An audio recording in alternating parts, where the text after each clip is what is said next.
Howdy and welcome back. I'm Oliver the Shoe Man, and today I'm going to be going over and explaining the process of our perfect cowboy boot restoration package. Showing you how we could take your old worn out boots and make them like new again with better quality soles and heels that's going to last you a whole lot longer than buying a new pair. Here we have a pair of Lucchese snake skins. Show you that, Lucchese's. And we already have them taken completely apart. These are the old soles, the heel bases. Now the soles had a little bit of wear left in them, but the heels are wore out. And when the heels are wore out and the soles are kind of thin, which there's a couple thin spots in here, I always recommend just replacing both the soles and heels, because if you just replace the heels, you leave the old soles, in a month or two, you'll have to replace the sole and then new heels. So you'd be paying for new heels twice along with new soles. So I always recommend replacing everything at the same time when you could feel just a little bit of like a thin spot in your sole. And you could feel it too. If you take your hand and you go inside and you feel the different spots, you could feel where it's thin. So once we have the shoes taken apart, we have the soles off, the heels off, the heel bases off. This piece is called the heel rand and goes right around there, just like that. This over here is a shank and a shank cover. That goes right there. Actually, it goes this way. And then this will go on top of it. Then you put your heel rand on. Then you fill this cavity in with some cork, and then you put the new soles on. We're gonna reuse the shank and the shank cover. Now, if that's broken, I replace it, and if this is broken, I replace that as well. Now, the heel rand is plastic. Now, I don't like using plastic, so I actually took the old sole, which is why it's cut in half, and I'm gonna use this back leather piece. I thinned it out. I'm gonna use this back leather piece as a heel rand, so it's leather now. Now, I'm just marking where the heel rand is gonna sit. We're going to put this piece lined up with that line. And then I'm going to take our shank cover and I'm going to mark out right where it overlaps. Because you see that this is like a U. So now I'm going to cut that out. And so when you put everything in place, it all sits nice and flat. Now that we got the bottoms prepared and ready to go, we got our front filled with cork, we got our shank cover on, a new leather heel rand. Now we're ready to glue the soles on. Now we use a contact cement, a super strong contact cement for leather and rubber. So strong that we honestly don't even really need to stitch the soles onto it. But we still do it because that's the right way to do it. So we'll get a coat of glue on the bottom of the shoe. And then we will get a coat of glue on the bottom of the soles. Now, you may notice that we also have a premium cowboy boot restoration. Now, it's the same process as our perfect cowboy boot restoration, except for the soles. This sole here is a German pit tan sole, and it's tan for about 6 months. This sole is going to last a whole lot longer than what most manufacturers are using. And our premium cowboy boot restoration uses another pit tanned German sole, but instead of for 6 months, or instead of it's being tanned for 6 months, it's tanned for a full year. And so it lasts twice as long as what these are. So a little more expensive, which is why we charge more for them. But if you don't mind spending that extra money for the best of the best quality, I would go with that one.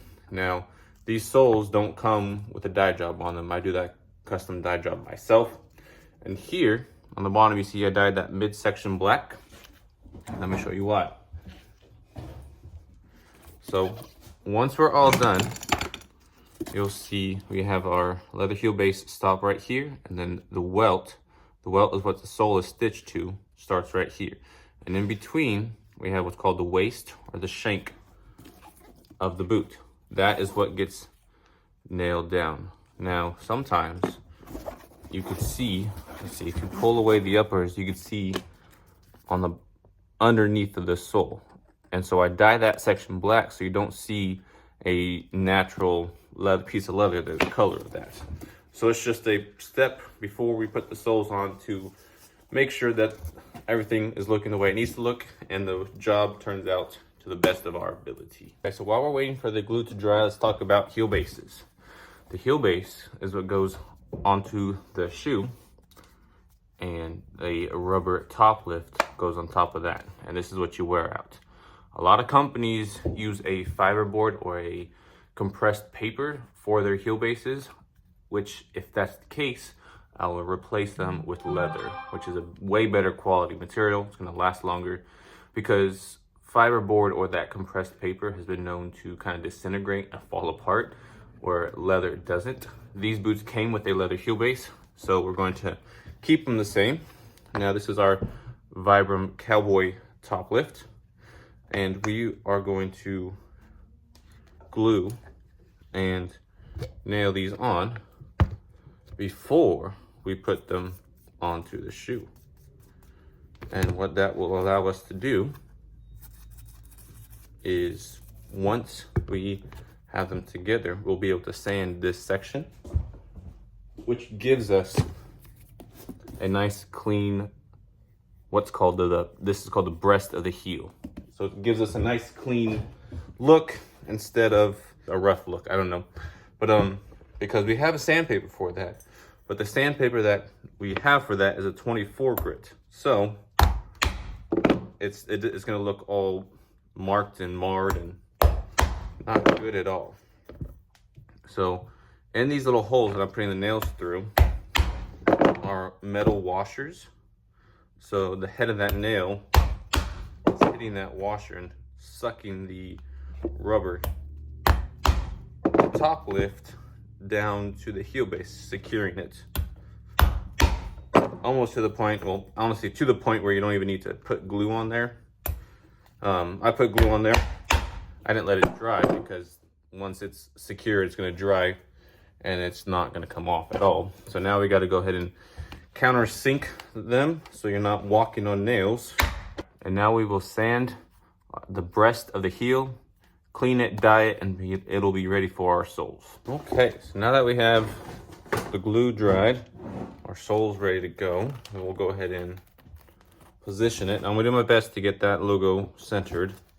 It's not necessary as far as structure goes, but it'd be nice aesthetically wise if it was centered. Now I have this little strap here that I put on the sole, and I step on it and it kind of pulls everything down to it.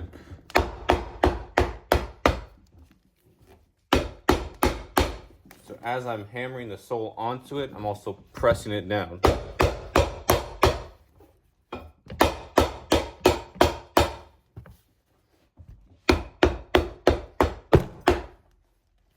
It also prevents hammer marks on the soles, which I really don't like. I'll do them on the back section here. I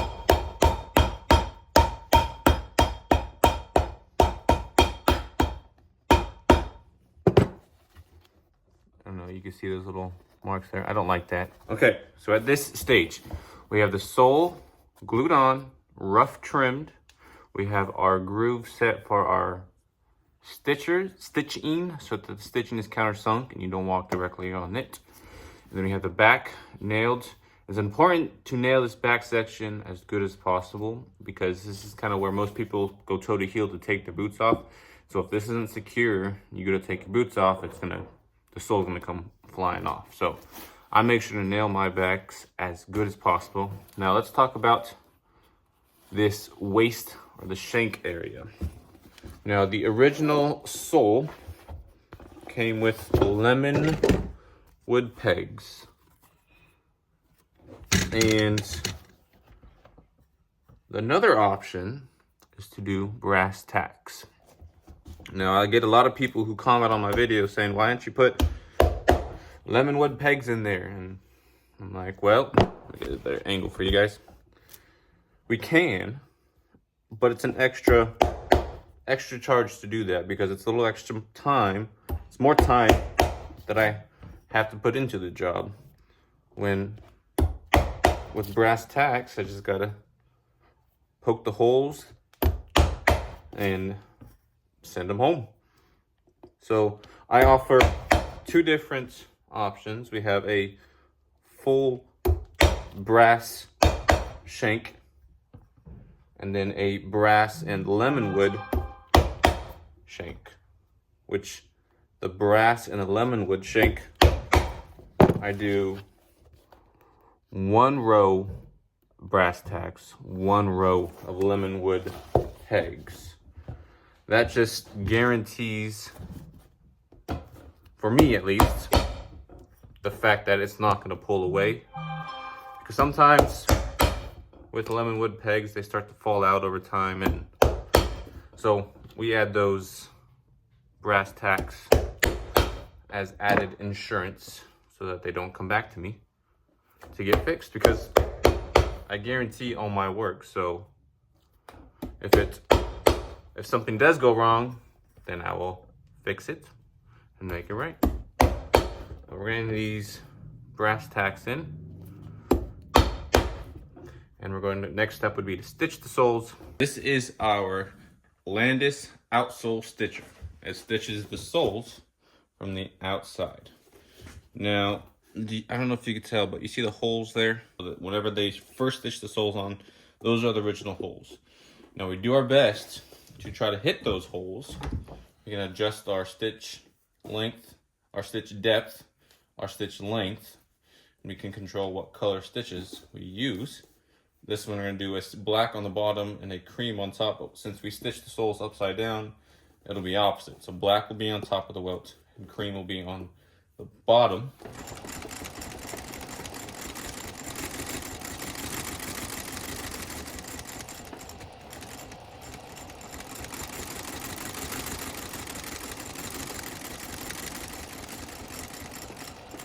So this time around, we got pretty lucky. The bottom stitching looks really good.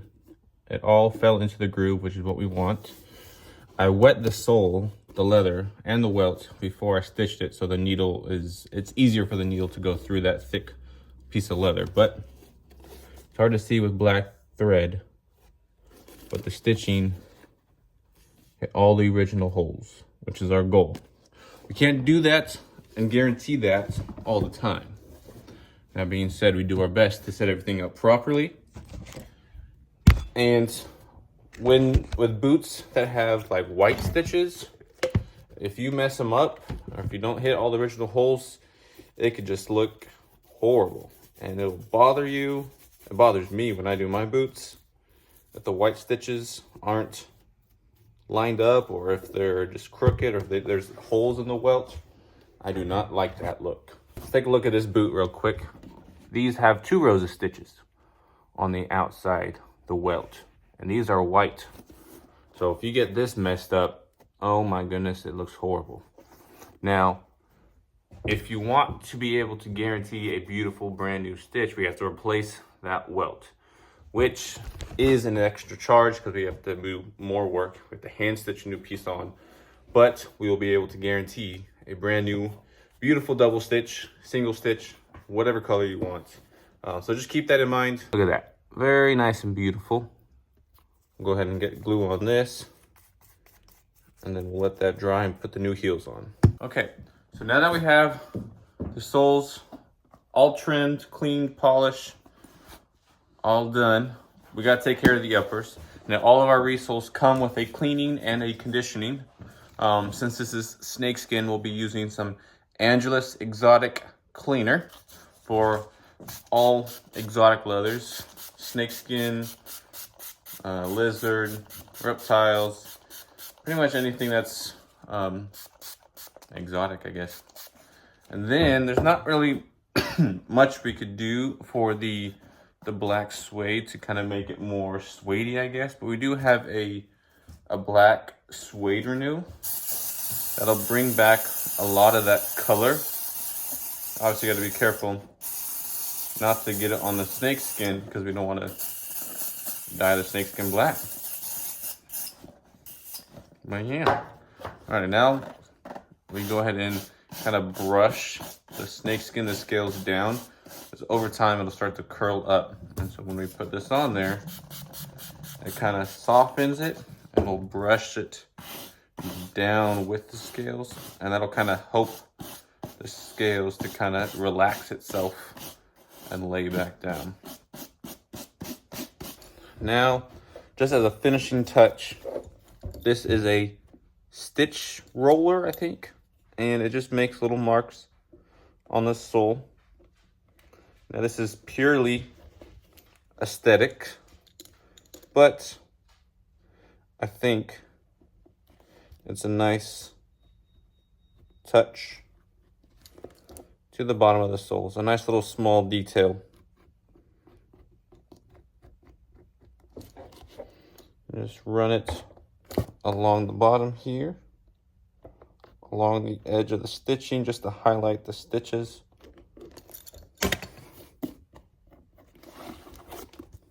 Alrighty, there you go. That little V mark is what most cowboy boots have. So since I did a kind of a black fade, I did that mark in there, and we marked all the way around the stitches. It's just a simple extra detail I like to put into my resoles. And yeah, with that, we are done with these beautiful snakeskin Lucchese cowboy boots. I didn't show you guys every single step. If you want to go watch a step-by-step process, I do have one of those videos, but I didn't want this to be super long. I just wanted to go over the main details, main steps of how we do our perfect cowboy boot restoration. Thank you guys for watching. I greatly appreciate it. If you like this video, hit the like button, subscribe, and stay tuned for more.